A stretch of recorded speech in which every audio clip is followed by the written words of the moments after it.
السلام عليكم ورحمة الله وبركاته. اخواتي وحبايبي مشتركين قناة الملك اليوم،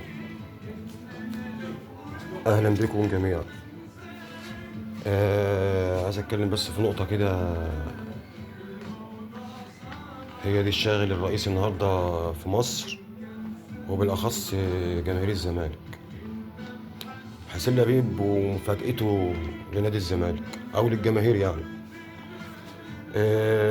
كلنا طبعا عرفنا ان الاوقاف اختارت نادي الزمالك بضرورة سداد 5 مليار جنيه للحفاظ على كامل مساحة الأرض فرع المهندسين. تمام، دي حاجة من هدايا حسين لبيب.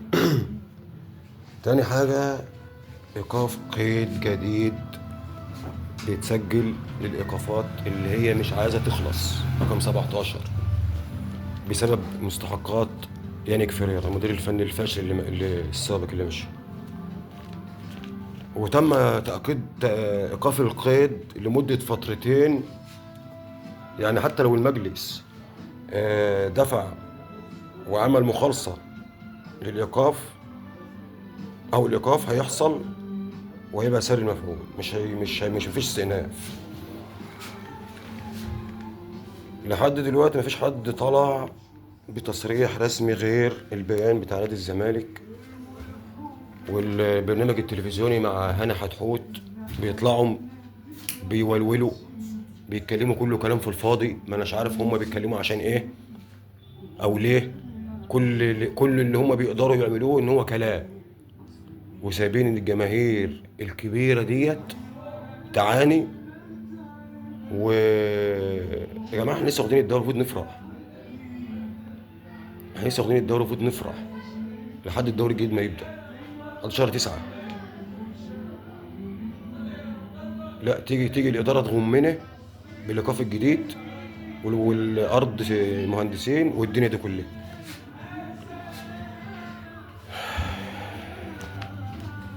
أنا بقول جماهير الزمالك العظيمة، اقفوا ورا ناديكم وما تسيبوش ناديكم لوحده أو يضيع. احنا عندنا مجلس على الله على الله حكايته، مجلس ما بيفكرش الا في نفسه. الناس دي المفروض يعني الناس دي كلها رجال اعمال وعندهم شركات ومصانع وسي اي بي. مش فاهم انا ليه هم ساكتين وقاعدين وعارفين ان النادي بيتدمر. النادي بيتدمر حرفيا، النادي بيتدمر. يا كل مشجع زملكاوي افتخر ان انت طلعت لقيت نفسك زملكاوي، ان انت بتشجع الزمالك، النادي الوحيد في العالم اللي بيتحارب من جميع الجهات. بيتحارب من جميع الجهات بكل الطرق وكل السبل، حتى من اللعيبه القدامى، من اللعيبه القدامى اياهم، اكيد كلكم عارفينهم. مش فاهم النادي ده عامل لهم ايه، مش فاهم. نادي زي اي نادي، نادي بينافس على بطوله زي اي نادي بينافس على بطوله. عمل فيكم ايه؟ خليكم ورا ناديكم وما تسمعوش للي بيحصل النهارده من لجان جيم، لان هي معموله خصيصا في الوقت اللي احنا المفروض نفرح فيه. هم عايزين ينكدوا علينا، عايزين يغمونا، مع ان انا حاسس ان في الاخر هنخش افريقيا وهيبقى معانا سكواد قوي وان شاء الله كل حاجه تتفك. خليكم ورا ناديكم واوعوا تتخلوا عنه، وربنا يحفظ يا رب نادي الزمالك وجماهيره العظيمه. سلام.